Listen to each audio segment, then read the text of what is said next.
ஊமைத் தாயின் ஆசை. என்றும் விடிவது போலேதான் அன்றும் விடியல் விடிந்தது. படுக்கையை விட்டு எழாமல் தன் வயிற்றில் வளர்ந்திருக்கும் சிசுவை தடவியபடி படுக்கையில் சாய்ந்திருந்தாள் வாய் பேசத் தெரியாத சுதா. அவள் பிறவியிலேயே ஊமையாய் பிறந்த சாபத்தின் விளைவாக மற்றவர்கள் அவளுக்கு சூட்டிய பெயர் ஊமச்சி. அவள் முகத்தில் எந்த சலனமும் இல்லை. வயிற்றில் இருக்கும் குழந்தை எப்பொழுது பூமியை பார்க்கும் என்ற ஆசை மட்டும் அவள் உள்ளத்தில் ஓடிக்கொண்டு இருந்தது. வெளியே குளிர் பனி பூமியை நனைத்து கொண்டிருந்தது. மெல்ல எழுந்து ஜன்னல் ஓரமாக நின்று தோட்டத்தில் இருக்கும் மலர்களை பார்த்தாள். அவற்றைப் போல நாமும் ஒரு மலராய் பிறந்து ஒரு மாலையில் உதிர்ந்திருக்க கூடாதா என்கிற ஆதங்கம் அவள் முகத்தில் வாட்டமுறச் செய்தது. ஊமையாய் ஏழ்மை வீட்டில் பிறந்த அவளை யாரும் மணந்து கொள்ள விரும்பவில்லை. ஆதலால் முறை மாமனுக்கு திருமணம் செய்து வைத்தார்கள். அவள் கணவன் சுந்தர் பெரிய செல்வந்தரின் வீட்டில் தோட்டக்காரனாய் பணிபுரிந்தான். ஊமச்சியின் வாழ்க்கை இன்பமானதாக தான் சென்று கொண்டிருந்தது. ஆனால் விதி அவ்வாறு விடுமோ? எதிர்பாராத விதமாக ஒரு விபத்தில் சுந்தர் இறந்து விட்டான். அன்று பிடித்தது சனி அவளை. வீட்டு வாடகை கொடுக்க முடியவில்லை. உணவுக்கும் வழி இல்லை. வயிற்றில் வளரும் குழந்தையும் காப்பாற்ற வேண்டும். நாதி என்று கூற ஒருவருமில்லை. அனாதையாக அவள் தவித்தாள். வேறு வழி இல்லாமல் தன் கணவன் வேலை செய்த வீட்டிற்கு சென்று நின்றாள்.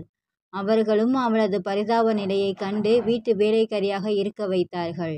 அதில் அவர்களுக்கு சுயநலமும் கலந்திருந்தது. சம்பளம் சிறிதளவு கொடுத்தாலே போதுமே. முதலாளி மனைவியும் கர்ப்பம் தரித்திருந்தாள். ஊமைச்சிக்கு அடிமை வேலையாக போனது. தினமும் இரவில் உடல் வலி அவளை பிடுங்கி தின்னும். அவளுடைய எதிர்காலம் சந்தோஷம் யாவும் பிறக்கப் போகும் குழந்தை கையில்தான் இருக்கிறது என்று அவள் நம்பினாள். ஆனால் தன் குழந்தையும் ஊமையாக பிறந்து விடுமோ என்ற பயமும் கவலையும் அவளை அச்சமடையச் செய்தது. இருந்தும் ஒரு நம்பிக்கை, குழந்தை நல்லபடியா பிறந்து நல்லா பேசும் என்று. முதலாளி மனைவி குழந்தை பிறந்து 5 நாட்கள் கழித்து ஊமச்சிக்கு அரசு மருத்துவமனையில் ஆண் குழந்தை பிறந்தது. அவள் மகிழ்ச்சிக்கு அளவே இல்லை. தனக்கு ஒரு விடிவு காலம் பிறந்து விட்டதாக அவள் எண்ணினாள். குழந்தையை தாலாட்டி தூங்க வைக்க முடியவில்லையே என்று பல இரவுகள் அழுதாள்.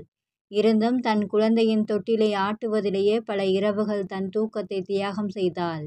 நாட்கள் ஓடின. குழந்தை வளரத் தொடங்கியது. முதலாளி குழந்தை திக்கி திக்கி பேச கற்றுக்கொண்டது.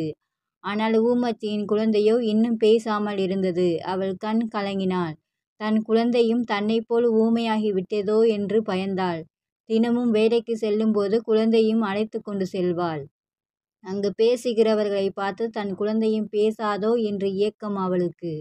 ஆனாலும் குழந்தை பேசவில்லை. அவளுடைய நம்பிக்கை முற்றிலும் வற்றி போனது. குழந்தை ஊமைதான் போலிருக்கு என்று உறுதி செய்து கண் கலங்கினாள். அவள் கண் கலங்குவதைக் கண்டு அங்கு வேலை செய்யும் வயதான பெண்மணி காரணம் என்னவென்று விசாரிக்க தன் நிலையை சைகையால் விளக்கி கண்ணீர் சிந்தினாள். அப்பெண்மணி குழந்தையின் முகம் அருகே சென்று கைத்தட்டினாள். குழந்தை ஒரு கணம் துணுக்கிற்று. மூதாட்டியை நோக்கியது. மீண்டும் ஒரு முறை அதேபோல் கைத்தட்டினாள். குழந்தை சிரிக்கத் தொடங்கியது. குழந்தை ஊமையாக இருக்க வாய்ப்பில்லை. பெரும்பாலும் ஊமையாக இருப்பவர்களுக்கு காது கேட்காது. உன் குழந்தைக்கு நன்றாக காது கேட்கிறது. சில குழந்தைகள் பேசுவதற்கு கொஞ்ச நாட்கள் ஆகலாம். நிச்சயம் உன் குழந்தை ஊமை இல்லை என்று அந்த மூதாட்டி சொன்னாள். ஊமச்சி மனசு சாந்தி அடைந்தது. எதற்காக நம் குழந்தை இன்னும் பேசாமல் இருக்கிறான் என்று எண்ணத் துவங்கினாள். அதற்கு காரணம் தானே என்று தெரிந்து கொண்டாள். குழந்தையிடம் யாரும் பேசி பழகாததே அதற்கு காரணம் என்பதை உணர்ந்து கொண்ட பின் தான் செல்லும் இடங்களுக்கெல்லாம் குழந்தையை அழைத்து கொண்டு சென்றாள். ஒரு வானொலி வாங்கி வீடெங்கும் பாட்டு ஒலி பரப்பினாள். நிச்சயம் ஒரு நாள் குழந்தை பேசும் என்றே வாழ்ந்து வந்தாள். மாதங்கள் கழிந்தன. மர்ம காய்ச்சலால் படுக்கையில் விழுந்தாள் ஊமச்சி. கையில் இருந்த காசு குழந்தைக்கு உணவு வாங்கி தருவதற்கே சரியாக இருந்ததால் அவளால் தன் உடலுக்கு மருத்துவம் பார்க்க முடியவில்லை. காய்ச்சல் தீவிரமானது. குழந்தை தோட்டத்தில் விளையாடி கொண்டிருந்தது. அப்போது முதலாளியின் குழந்தை தன் அன்னையை பார்த்து அம்மா அம்மா என்று கூக்குரலிட்டபடியே இருந்தது. அக்குரலை கேட்ட முதலாளி அம்மா குழந்தையை தூக்கி ஆசையோடு உச்சி முகர்ந்தாள். அம்மா என்ற சொல் ஊமச்சியின் குழந்தையை ஏதோ செய்தது.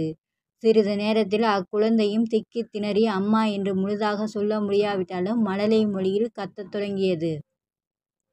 தோட்டத்திலிருந்து தன் வீட்டுக்கு சென்று படுத்து கொண்டிருந்த தன் அம்மாவின் அருகில் உட்கார்ந்து அம்மா அம்மா என்று அழைத்தது. ஊமச்சி எழுந்திருக்கவில்லை. கண் மூடியே இருந்தாள். அவள் இறந்து விட்டது கூட தெரியாமல் அப்பச்சிளம் குழந்தை அம்மா அம்மா என்றே அழைத்து கொண்டு இருந்தது. ஊமத்தியின் உடலை கார்ப்பரேஷன் வண்டி எடுத்துக்கொண்டு செல்வதை அழுதபடியே பார்த்து கொண்டிருந்த குழந்தையை முதலாளி வீட்டினர் சாலையில் விட்டனர். அம்மா எங்கே சென்றாளா? நாம் எங்கே இருக்கிறோம் என்று கூட தெரியாத மழலை அம்மா அம்மா என்றே அழுது கொண்டிருந்தது. சில வருடங்கள் கழிந்து பேருந்து நிலையத்தில் சிறுவன் ஒருவன் பார்ப்பவர்களையெல்லாம் அம்மா அம்மா என்று அழைத்தபடி பிச்சை கேட்டு கொண்டிருந்தான். கிழிந்த அரை டவுசரை மட்டும் அணிந்து கொண்டிருந்த அச்சிறுவனை மற்ற பிச்சைக்காரர்களைப் போல் ஒதுக்கிவிட்டு மக்களால் செல்ல முடியவில்லை. காரணம், அவன் அம்மா என்று அழைக்கும் அச்சொல்லின் அடி ஆழத்தில் ஒளிந்திருக்கும் பாசத்தின் வலி முள் போல் தைத்ததுதான். நன்றி. உங்களுக்கு இந்த வீடியோ பிடிச்சிருந்தா லைக் பண்ணுங்கள், ஷேர் பண்ணுங்கள், சப்ஸ்கிரைப் பண்ணுங்கள். தேங்க்ஸ் ஃபார் வாட்சிங்.